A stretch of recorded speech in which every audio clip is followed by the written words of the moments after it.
दोस्तों हमारी ज़मीन अपने एक्सिस के गिर्द ईस्ट टू वेस्ट डायरेक्शन यानी कि एंटी क्लॉकवाइज घूमती है और ये सूरज के गिर्द भी एंटी क्लॉकवाइज डायरेक्शन में ही घूमती है। जिस किसी प्लैनेट की रोटेशन और रेवोल्यूशन की डायरेक्शन सेम होती है इसके मोशन को प्रोग्रेड मोशन कहते हैं। लेकिन क्या हो अगर ज़मीन उल्टी घूमने लगे तो क्या इससे हम पर कोई असर पड़ेगा और इसका क्या हाल होगा, और मोस्ट इम्पॉर्टेंटली कि इस तरह हमारी ज़मीन सरवाइव कर पाएगी। इन तमाम सवालों के जवाब हम आपको इस वीडियो में देने वाले हैं, तो दोस्तों इस वीडियो को लास्ट तक ज़रूर देखिएगा। हेलो दोस्तों, मेरा नाम है मोहम्मद मुदस्सिर और आप देख रहे हैं यूनिक उर्दू टीवी। तो चलें शुरू करते हैं। दोस्तों अब आप थोड़ा सोचें कि आप सुबह सुबह उठते हैं और अपनी खिड़की पर जाकर ईस्ट की तरफ देखते हैं। अरे ये क्या, आसमान तो बिल्कुल साफ है लेकिन सूरज कहाँ गया। अब आप घर से बाहर निकलते हैं और आपको अब सूरज बिल्कुल अपने सर के ऊपर वेस्ट डायरेक्शन में दिखता है। ऐसा कैसे हो सकता है दोस्तों? इसके पीछे दो वजूहात हो सकती हैं। पहली वजह तो ये कि आप सुबह सुबह नहीं बल्कि दोपहर में उठे हैं, या फिर दूसरी वजह ये कि ज़मीन उल्टी घूम रही है। हमारे सोलर सिस्टम के 8 में से 6 प्लैनेट ज़मीन की तरह प्रोग्रेड मोशन करते हैं। वहीं यूरेनस और वेनस दो ऐसे प्लैनेट्स हैं जो कि रेट्रोग्रेड मोशन करते हैं। मतलब ये कि सूरज के गिर्द तो ये वैसे ही घूमते हैं जैसे कि दूसरे प्लैनेट्स घूमते हैं, मगर अपने एक्सिस के गिर्द वेस्ट टू ईस्ट डायरेक्शन में घूमते हैं, यानी कि क्लॉकवाइज डायरेक्शन में। साइंसदान इस चीज़ के बारे में कहते हैं कि पहले वीनस भी ज़मीन की तरह प्रोग्रेड मोशन करता था, लेकिन आज से करोड़ों साल पहले किसी अनजान फोर्स की वजह से अपने एक्सिस पर 180 डिग्री घूम गया और आज भी वैसे ही रोटेट करता है। लेकिन यूरेनस की कहानी तो और भी दिलचस्प है। ये नेचुरली ही अपने ऑर्बिट पर 85 डिग्री घूमा हुआ है और ऐसे ही रोटेट करता है। हमारी ज़मीन अपने एक्सिस के गिर्द 460 मीटर पर सेकंड की रफ्तार से घूम रही है और ये सूरज के गिर्द 30 किलोमीटर फी सेकंड की रफ्तार से घूमती है। ऐसे में अगर हमारी ज़मीन अचानक से उल्टी घूमना शुरू कर दे तो एकदम से वक्त और हालात बदल जाएंगे। ज़मीन पर चलने वाली हवाएं और समंदर की लहरें इतना ख़तरनाक रूप ले लेंगी कि ज़मीन पर कुछ भी नहीं बचेगा। मतलब कुछ भी नहीं, सब कुछ या तो समंदर में समा जाएगा या फिर ज़मीन के एक्सिस में आई अचानक इस तब्दीली की वजह से स्पेस की सैर को निकल जाएगा। इस कंडीशन में हम इंसान तो बिल्कुल भी ज़िंदा नहीं बचने वाले। चलें इस प्रोसेस को थोड़ा स्लो मोशन में करते हैं और अपनी ज़मीन के एक्सिस को आहिस्ता आहिस्ता घुमाते हैं। दोस्तों जैसा कि आप जानते हैं कि हमारी ज़मीन भी अपने एक्सिस के गिर्द 23.5 डिग्री झुकी हुई है। इससे ज़मीन पर मौसम की तब्दीली बड़ी आसानी से होती है। अगर हम ज़मीन के एक्सिस को 0 डिग्री पर घुमा दें तो ज़मीन पर मौसम की तब्दीली ख़त्म हो जाएगी। मतलब अब अगर पाकिस्तान में गर्मी का मौसम चल रहा है तो सारी ज़िंदगी गर्मी ही रहेगी, और अगर सर्दी का मौसम चल रहा है तो सारी ज़िंदगी सर्दी ही रहेगी। लेकिन क्या हो अगर ज़मीन का एक्सिस वीनस की तरह 85 डिग्री पर घूम जाए, तो वेल ऐसे में हमारी ज़मीन पर मौसम तो तब्दील होंगे मगर लंबे ज़रूर हो जाएंगे।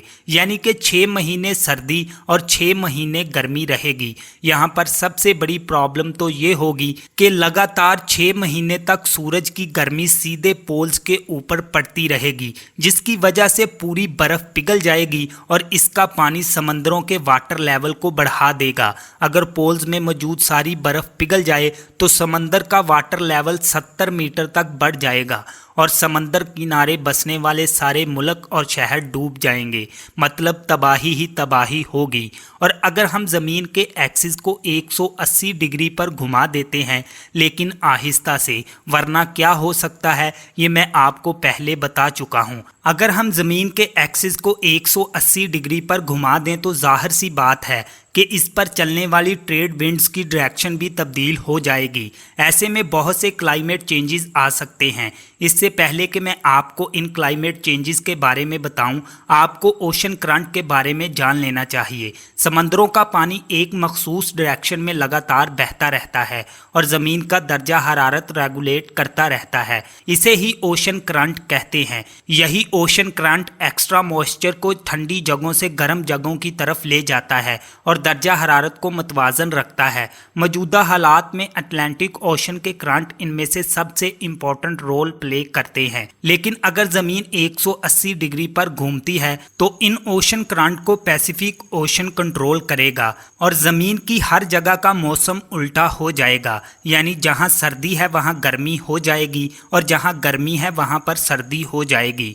दोस्तों, माना जाता है कि हमारी ज़मीन अपने एक्सिस के गिर्द स्टेबल इसलिए रह पाती है कि हमारा चांद इसके गिर्द घूमता है। होता कुछ यूं है कि ज़मीन की रोटेशन स्पीड चांद के मुकाबले में कुछ ज़्यादा है। इस वजह से हर रोटेशन के बाद टाइडल फोर्स की वजह से ज़मीन अपनी एनर्जी का कुछ हिस्सा चांद पर एक्सर्ट कर देती है। इस वजह से हमारा चांद 3.8 सेंटीमीटर पर ईयर की स्पीड से ज़मीन से दूर जा रहा है और इसको टाइडल एक्सीलरेशन कहते हैं। अगर ज़मीन 180 डिग्री अपने एक्सिस पर घूमती है तो इसमें भी तब्दीली आएगी और हमारा चांद 3.8 सेंटीमीटर पर ईयर की स्पीड से ज़मीन के करीब आता जाएगा और करोड़ों सालों के बाद एक वक्त ऐसा आएगा कि टाइडल एक्सीलरेशन इतना बढ़ जाएगा कि हमारे चांद के टुकड़े टुकड़े हो जाएंगे और वो सारे टुकड़े ज़मीन के गिर्द घूमने लगेंगे। इस वजह से हमारी ज़मीन के गिर्द सैटर्न की तरह रिंग बन जाएंगे और हालात और भी ख़राब हो जाएंगे।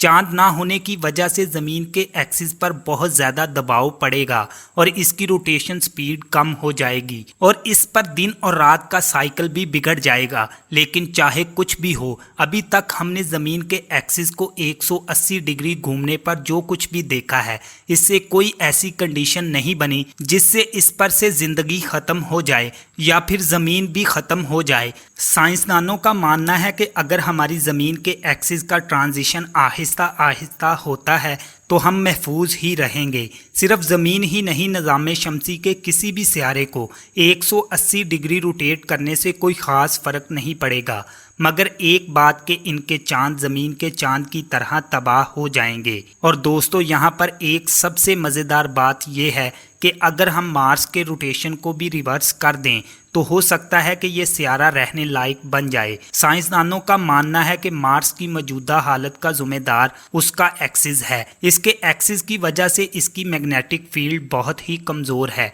इससे होता यह है कि सोलर विंड्स मार्स की सतह से हाइड्रोजन और दूसरी गैसेस के पार्टिकल्स को अपने साथ ले जाती हैं और अगर इसका एक्सिस 180 डिग्री पर रोटेट हो जाता है तो इसकी मैग्नेटिक फील्ड बहुत ताकतवर हो जाएगी और सोलर विंड्स का इस पर कोई ख़ास असर नहीं होगा, जिसकी वजह से वहाँ थिक एटमॉस्फेयर बन जाएगा और ओजोन लेयर भी इसको घेर लेगी और ऐसा होने के बाद चंद करोड़ सालों में मार्स ज़मीन की तरह ही हैबिटेबल प्लैनेट बन जाएगा। दोस्तों, बात तो ये खुशी की है, मगर हमें ज़्यादा एक्साइटेड होने की ज़रूरत नहीं, क्योंकि इसे देखने के लिए हम जिंदा ही नहीं बचेंगे। और मज़ीद ऐसी वीडियोस देखने के लिए हमारे चैनल को सब्सक्राइब कीजिएगा और साथ घंटी के आइकन पर ज़रूर क्लिक कीजिएगा। Thanks for watching my this video. अल्लाह हाफिज़।